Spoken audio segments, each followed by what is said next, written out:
श्री गणेशाय नमः. श्री शिवाय नमस्तुभ्यम. नमस्कार, मी जानकी. काही श्रोतांच्या विनंतीवरून मी कथेचे टेक्स्ट इथे जोडते आहे. पण जर तुम्हाला कथा वाचायची असेल तर तुम्ही प्रतिलिपी मराठी या लेखन व्यासपीठावर अननोन वर्ड्स जानकी नावाने असलेल्या माझ्या प्रोफाईलवर ही कथा सेम टू सेम नावाने वाचू शकता. जर वाचायला आवडत नसेल तर इथे यूट्यूबवर ऐकू शकता. तर मंडळी, पहिल्या भागात आपण नायक आणि नायिकेची छोटीशी भेट पाहिली, तीही पहिलीच.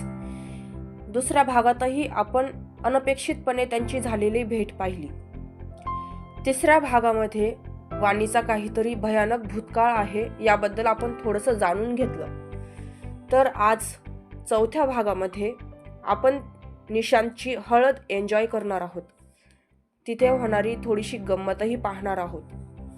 चला तर मग सुरुवात करूया आपल्या जीव भुलला माफिया लव्ह स्टोरी या कथेच्या चौथ्या भागाला. बघता बघता निशांतचं लग्न उद्यावर आलं होतं. आज हळद होती त्याची. अमरही लवकर येऊन बसला होता. घरची सजावट, जेवणाची व्यवस्था सर्व काही तोच बघत होता. आज सगळे पिवळ्या रंगाचे कपडे घालून होते. अमर आणि निशांतही त्या पिवळ्या रंगाच्या कुर्ती आणि पांढऱ्या रंगाच्या पॅन्टमध्ये हँडसम दिसत होते. सगळीकडे पाहुण्यांची लगबग चालू होती. त्याने एक नजर बाहेर येऊन टाकली, पण वाणी काही अजून अमरला दिसली नव्हती. तो पुन्हा निशांतच्या रूममध्ये निघून गेला. हळद लावायचा मुहूर्त जवळ येत होता. अजून नवरीकडेही त्याची उष्टी हळद पाठवायची होती, म्हणून सगळे गडबड करत होते. निशांत, चल यार पटकन, उशीर होतोय. अमर त्याला खेचतच हॉलमध्ये घेऊन जात म्हणाला. आता त्याला हळदीची घाई होती की वाणीला पाहायची ते त्यालाच माहीत. अरे थांब ना, बघू तरी दे व्यवस्थित आहे की नाही सगळं ते. निशांतने हात सोडवून आरशात स्वतःकडे बघत म्हणाला. तसं अमरने डोळे फिरवले. 50 वेळा बघून झालंय तुझं स्वतःला. अशाने तर तुलाच नजर लागेल. अमर वैतागत म्हणाला. मला नाही, पण बाहेर गेल्यावर तुला नजर नक्कीच लागणार आहे. निशांत त्याला चिडवत म्हणाला.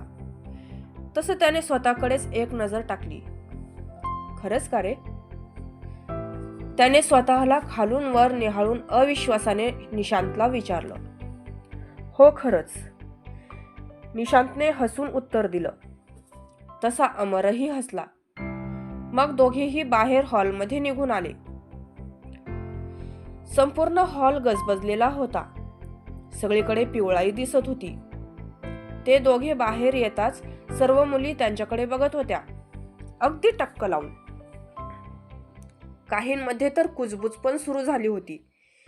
थोड्याच वेळात निशांतला हळद लावायला सुरुवात झाली. नातेवाईक एक एक करून त्याला हळद लावत होते. हळदीसाठी त्याच्या मैत्रिणीही आल्या होत्या. अमरकडे बघून त्या एकमेकींना बोलत होत्या. नवरदेव सोडून त्या अमरलाच बघत होत्या. ए, तो निशांतचा मित्र बघ ना, काय दिसतोय यार. एक मुलगी अमरकडे बघत तिच्या मैत्रिणीला म्हणाली. हो ना, मी तर फुल टू फ्लॅट आहे. माझ्या मम्मी पप्पांसाठी तर यालाच जावई म्हणून निवडणार आहे मी. दुसरी मुलगी एक्साइट होऊन म्हणाली. आली मोठी. स्वतःला काय अप्सरा समजतेस का? त्याच्यासाठी तर मी योग्य आहे, एकदम परफेक्ट. पहिली मुलगी नाक मुरडत म्हणाली. अजिबात नाही. त्याला तुझ्यासारखी सुकडी बॉम्बिल अजिबात नाही आवडणार. दुसरीही तिला टशन देत म्हणाली. लागली पैस? मी त्याला पटवून दाखवीन, तेही आत्ताच्या आत्ता. पहिली ॲटिट्यूडने म्हणाली. ठीक आहे, लागली. मी हरले तर मी आजच्या सर्व पंक्तीत जेवायला वाढायला जाईन, आणि तू हरलीस तर तू वाढायला जायचं. दुसरी मुलगी तिच्या हातावर टाळी देत म्हणाली. Okay done. असं म्हणत पहिली उठली आणि निशांतच्या दिशेने निघाली. शहराचा एक माफिया आहे हे त्यांना माहीत होतं, पण तो हाच अमर होता हे त्यांना माहीत नव्हतं. आहे की नाही गंमत? अमर निशांतच्या शेजारी बसलेला होता. ती तिथे जाऊन निशांतच्या समोर खाली बसली आणि त्याला हळद लावू लागली. हळद निशांतला पण निहाळत अमरला होती. ती कितीतरी वेळ त्याच्या चेहऱ्यावर हळद चोळत होती आणि अमरकडे बघत होती. निशांत तर आता पुरता वैतागला होता. जे हळद लावायचे बाकी होते तेही तिची उठायची वाट बघत होते. सगळेच वैतागून खुसूरफुसूर करायला लागले. ही गोष्ट जेव्हा अमरच्या लक्षात आली तसं त्याने तिच्याकडे पाहिलं. त्याला काय ते समजलं. त्याने तिच्याकडे बघत एक स्माईल दिली. तशी तिच्या हृदयाची घंटी वाजायला लागली. मनातल्या मनात ती पैज जिंकल्याची खुशी मनवत होती की त्याचे शब्द तिच्या कानावर पडले. ताई, जरा आवरता का? बाकीचे नातेवाईकही आहेत अजून हळद लावायचे बाकी, अमर म्हणाला. तसा तिचा चेहरा खाडकन पडला. कपाळावर आठ्या पडल्या. मोठा आव असून त्याच्याकडे बघत होती. मग भानावर येत मनात चरफडतच ती तिथून उठली आणि तिच्या मैत्रिणीकडे आली, जी की पोट धरून तोंड दाबून हसत होती. हा हा हा हा, काय ग, काय झालं? बनाने गई थी सैया, वो खुद बन गया तेरा भैया.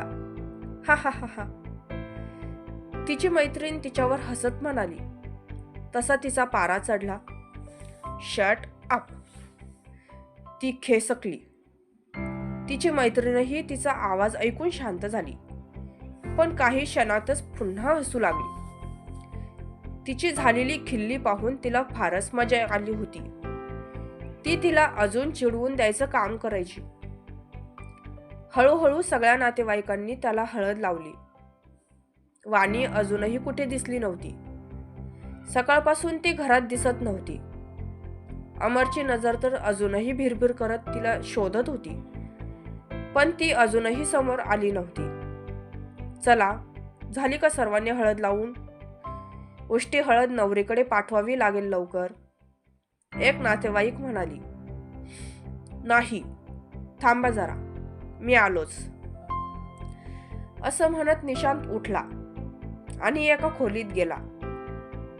अमर आणि बाकीचे लोक त्याला जाताना पाहत होते.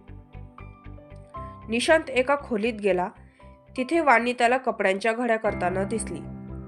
ती तिच्या विचारातच कपड्याच्या घड्या घालत होती. निशांत आल्याचंही तिला समजलं नव्हतं. वाणी, निशांतने आवाज दिला. तशी ती भानावर येऊन त्याच्याकडे बघू लागली.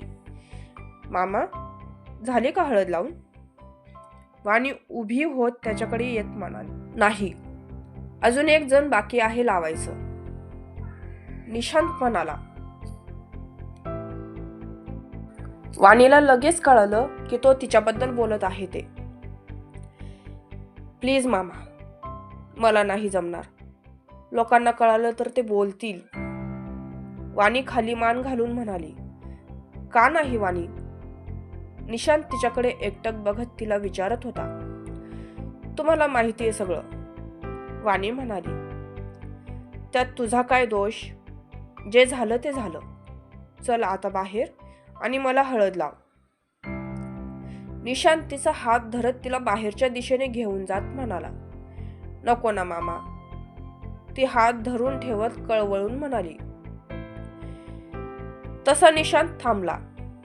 ठीक आहे, नको येऊस, मी आत्ताच हे लग्न होणार नाही असं जाहीर करतो, चालू दे तुझ्या मनाचं, असं चिडून म्हणत तो बाहेर निघून गेला. तशी वाणी रडायला लागली. निशांत चिडत बाहेर आला. नेमकेच एक पाहुणे आले होते. ते हळद लावायचे बाकी होते, पण निशांत खाली बसायला तयार नव्हता.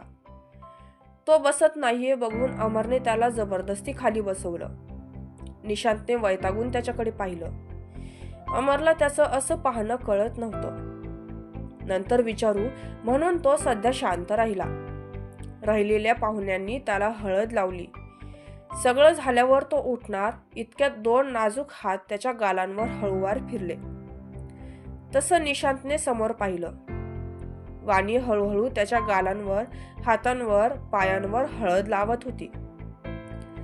अमरनेही तिला आत्ताशी पाहिलं होतं, पण तिचा शांत चेहरा पाहून त्याच्या काळजात धस्स झालं. निशांतच्या चेहऱ्यावर आनंद पसरला होता. त्याला खुश पाहून वाणीही खुश झाली, पण मनात मात्र ती खूपच उदास होती.